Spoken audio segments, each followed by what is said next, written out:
buhay. Kung may sanggol na bagong silang pusong inay, nagaganap, ngunit tayong kaligayaan.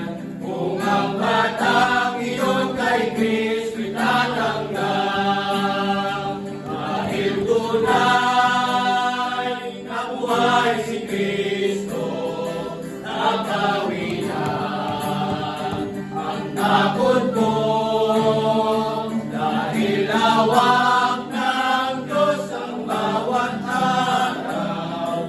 Ang puso ko'y panatag na siya'y buhay. Pag sa mundo ako'y lumisan, hirap sakit, magwawakas, tutunguhin. Dahil tabayan sa sapiling ni Kristong tagapagligtas. Dahil tunay na buhay si Kristo, nabawi na ang takot ko.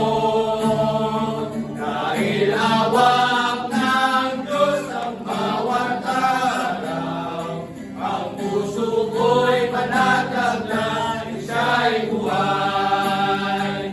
Dahil tunay na buhay si Kristo, nabawi na ang takot ko. Dahil lawak ng Diyos ang bawat araw, ang puso ko'y panatag na siya'y buhay. Ang puso ko'y panatag na siya'y buhay.